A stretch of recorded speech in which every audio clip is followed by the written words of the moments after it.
అందరికీ నమస్కారం. యాక్చువల్గా ఈ వీడియో రేపు మార్నింగ్ ఇద్దాం అనుకున్నా, బట్ నైట్ టైము భార్యాభర్త ఉన్న వాళ్ళు ఉంటారు కదా, లేదు లవర్స్ ఉన్న వాళ్ళు ఉంటారు కదా, ఒక్కసారి మీ లైఫ్ పార్ట్నర్ గురించి క్రాస్ చెక్ చేసుకోండి. వన్స్ వారు గనక గొప్పవారు అనుకున్నప్పుడు వారిని మోసం చేయొద్దు, అండ్ మీరు కూడా వారిని వదులుకోవద్దు. సంగీత స్వర్ణలింగం విజయ్ భార్య.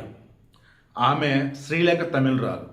వాళ్ళ నాన్న యూకేలో పెద్ద బిజినెస్ పర్సన్. శ్రీలంకలో సెటిల్ అయిన తమిళులు, బట్ యూకేకి వెళ్ళిపోయినారు, అక్కడే ఉన్నారు. పూవే ఉనక్కాగా అని ఒక సినిమా 1996 రిలీజ్ అయిన విజయ్ హీరో. ఆ cinema super duper hit.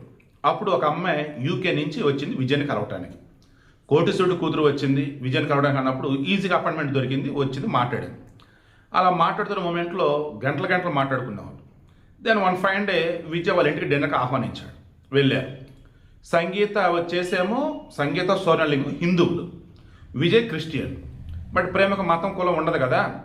Then వాళ్ళ ఇంట్లో కూడా బాగుందిరా అమ్మాయి అని అన్నారు. సరే డేటింగ్ చేస్తారు 3 years.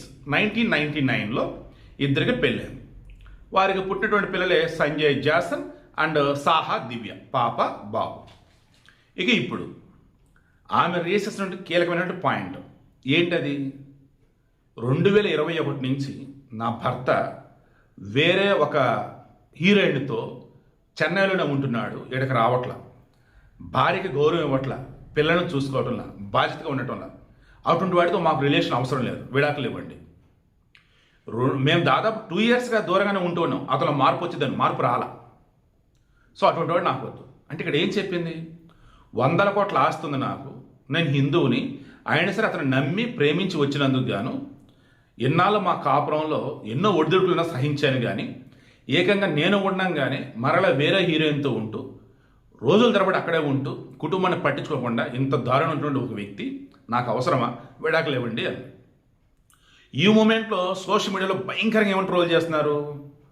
మామూలుగా అయితే ఏమంటారు, ఎన్నికలు అయ్యాక ఆమె ఏమన్నా విడాకుల కేసు వేసేదేమో. మన జగన్మోహన్ రెడ్డి కలిసినప్పుడు టైం బ్యాడ్ ఆ రోజు మొదలైంది అని అంటాడు. నేటువంటి నమ్మనండి. బట్ ట్రోలింగ్ ఎలా చేస్తున్నారంటే, అప్పటి వరకు బాగుంది విజయ్కి, జగన్మోహన్ రెడ్డి అన్నాడు సూపర్ ఉంది నీ లైఫ్, అసలు తమిళనాడు మొత్తం నీ పేరు వినిపిస్తుంది అది చెప్పాడు. చెప్పగానే అవునా అని చెప్పి ఇతను కూడా అనుకున్నాడు, అదే ఫ్లోలో కంటిన్యూ అయిపోయాడు. ఇక అప్పుడు బ్యాడ్ టైం మొదలైంది. నేను వెనకాల రీల్ తర్వాత అటాచ్ చేస్తాను, మళ్ళీ చెప్తున్నా అది ట్రోలింగ్ది, నాకు సంబంధం లేదు. అండ్ ఈ రీసెంట్గా అయితే వైసీపీ తరఫున గతంలో ఎవరైనా సరే రోజు ట్రోలింగ్ చేసేవారు. ఆమెను కలిసినా, ఆవిడ విషయం చెప్పినా, ఇక వాళ్ళు ఓడిపోతారు, వాళ్ళు పని అయిపోయింది అద్దనిదని. ఇప్పుడు జగన్ ట్రోల్ చేస్తున్నారు. జగన్ ఎవరైనా కలిసినా, జగన్ ఒకరిని విషయం చెప్పినా ఇక వాళ్ళకి బ్యాడ్ టైం స్టార్ట్ అయినట్టారా బాబు అని వీడియో అటాచ్ చేస్తాను చూడండి. బట్ నేనేం చెప్పదలుచుకుంది అయితే, మొన్న జగన్ కలిసినప్పుడు మేబీ నాకు అనిపిస్తున్నది ఏంటంటే, జగన్ కలిసినప్పుడు నువ్వు సింగిల్గానే పోటీ చేయి, ఆ ప్రభు మనతోనే ఉంటాడు, ఇద్దరు క్రిస్టియన్ కదా, ఆ ప్రభు మనతోనే ఉంటాడు, ఆ ప్రభు మనల్ని గెలిపిస్తాడు అని చెప్పుండొచ్చు అని అనుకుంటున్నా. అండ్ ఫ్యామిలీ ఇష్యూస్ వాళ్ళ మధ్య రావు కాబట్టి అది డిస్కషన్ అయితే వచ్చి ఉండదు. బట్ అప్పటికే నయనార్ నాగేంద్ర త్రిష టాపిక్ తెచ్చినట్టు మరి వాళ్ళు మాట్లాడలేదు నాకు తెలియదు. బట్ వాళ్ళిద్దరు క్రైస్తవులు కాబట్టి ఆ వేలో ప్రభు మనతోనే ఉన్నాడు, నువ్వు అడిగి ఒకడే పోటీ చేయి, సింహం సింగిల్గా వెళ్తే నేను కూడా పోటీ చేస్తాను కదా, నువ్వు కూడా అలాగే పోటీ చేయని చెప్పుకుంటాడు. బట్ 2019 ఎన్నికలు గెలిచి చెప్పాడు, కానీ 2024 ఎన్నికలు ఓడిపోయి చెప్పుకున్నాడు. అది విజయ్కి తెలుసు కాబట్టి. సో నేను చెప్పేది ఏంటంటే, టైం బ్యాడ్ అన్నప్పుడు మనం ఏం చేసినా వెనకదనేది.